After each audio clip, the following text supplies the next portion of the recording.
આ અધિનિયમ સમગ્ર ભારતમાં લાગુ પડે છે, સિવાય જમ્મુ અને કાશ્મીર. ખાનગી કંપની માટે જમીન સંપાદન કરવા માટે અસરગ્રસ્ત કુટુંબ કેટલી ટકાની પૂર્વ સંમતિ જરૂરી છે? 80%.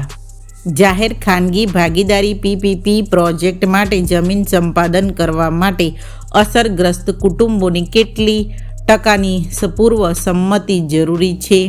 70%. સીમાંત ખેડૂત કોણ ગણાય? ઉપરોક્ત બંને, A અને B.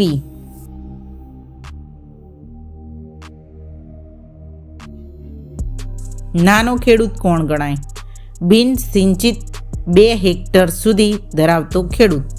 સામાજિક અસર આકારણી SIA અભ્યાસ કેટલા સમયની અંદર પૂર્ણ થવો જોઈએ? 6 મહિના. બજાર કિંમત નક્કી કરવાની તારીખ કઈ ગણાશે? કલમ 11 હેઠળ પ્રારંભિક જાહેરનામું પ્રસિદ્ધ થયાની તારીખ. સરેરાશ વેચાણ કિંમત નક્કી કરવા કયા સમયગાળાની વેચાણ ખત ગણતરીમાં લેવાશે? છેલ્લા 3 વર્ષ. તાકીદની જરૂરિયાતમાં કલેક્ટર ક્યારે જમીનનો કબજો લઈ શકશે? કલમ 21 હેઠળ નોટિસ જાહેર કર્યા પછી 30 દિવસ પૂર્ણ થયા બાદ. 100 એકર અથવા તેથી વધુ જમીન સંપાદન થાય ત્યારે કઈ સમિતિ રચવામાં આવશે? પુનઃસ્થાપન અને પુનઃ વસવાટ સમિતિ. સત્તાતંત્રના પ્રમુખ અધિકારીની મુદત કેટલી છે? 3 વર્ષ અથવા વયમર્યાદા 65 વર્ષ સુધી, જે વહેલું હોય.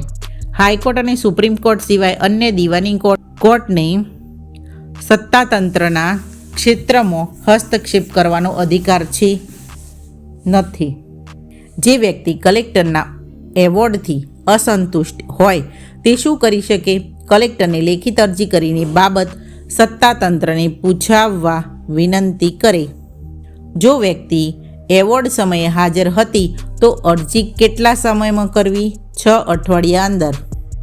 જો સત્તાતંત્ર વધુ વળતર મંજૂર કરે તો અન્ય હિતધારકો શું કરી શકે? સત્તાતંત્રના એવોર્ડની તારીખથી 3 મહિનામાં કલેક્ટરને અરજી કરીને વળતર ફરી નક્કી કરાવી શકે. સત્તાતંત્રના એવોર્ડ સામે હાઈકોર્ટમાં અપીલ કેટલા સમયમાં કરી શકાય? 60 દિવસ. હાઈકોર્ટ પૂરતા કારણસર વધુમાં વધુ કેટલા દિવસનો વધારાનો સમય આપી શકે? 8 દિવસ. હાઈકોર્ટ અપીલનો નિકાલ કેટલા સમયમાં કરવાનો પ્રયત્ન કરશે? 6 મહિના અંદર. જો વ્યક્તિ વળતર સ્વીકારવાનો ઇનકાર કરે તો કલેક્ટર શું કરશે? રકમ સત્તાતંત્રમાં ડિપોઝિટ કરશે. ખોટી માહિતી આપનાર વ્યક્તિને કેટલી સજા થઈ શકે? 6 મહિના સુધીની કેદ અથવા 1 લાખ સુધીનો દંડ અથવા બંને. સંપાદિત જમીન 5 વર્ષ સુધી વપરાશમાં ન લેવાય તો શું કરવાનું રહેશે? મૂળ માલિક વારસોની અથવા જમીન બેંકમાં પરત કરવામાં આવશે. જમીન બેંકનો અર્થ શું છે? સરકારની માલિકીની ખાલી અને વપરાશ વિનાની સંપાદિત જમીનનો જથ્થો. 1894માં જમીન સંપાદન ધારો કઈ કલમથી રદ કરવામાં આવ્યો? કલમ 114(1). જમીન સંપાદન નિયમો ગુજરાત 2017.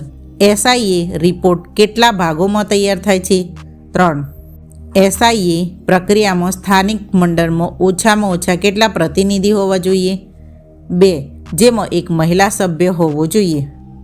નીચેમાંથી કોણ SIA પ્રક્રિયામાં પ્રતિનિધિત્વ કરી શકશે નહીં? સરપંચ, નગરપાલિકા પ્રમુખ, કોર્પોરેશન પ્રમુખ. SIA અભ્યાસમાં પ્રોજેક્ટથી અસરગ્રસ્ત વ્યક્તિને જમીન આપવા માટે કઈ જમીન વૈકલ્પિક જમીન તરીકે ગણાશે નહીં? વન્ય જમીન. જો તોફાની તત્વોને કારણે જાહેર સુનાવણીમાં વિક્ષેપ થાય તો શું કરવું?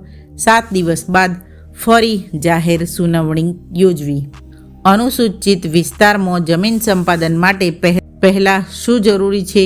ગ્રામસભાની સંમતિ. પ્રારંભિક જાહેરનામાની તારીખથી કેટલા દિવસમાં વાંધો લઈ શકાય? 60 દિવસ. કલમ 11(1) હેઠળ જાહેરનામું બહાર પાડ્યા પછી જમીન રેકર્ડ કેટલા સમયમાં અદ્યતન કરવું? 2 મહિના. ગણોત્યાની ખરીદ કિંમત ટ્રિબ્યુનલ દ્વારા નક્કી ન થયેલ હોય અને જમીન સંપાદનમાં જાય તો વળતરનું પ્રમાણ કેટલું રહેશે? 60/40.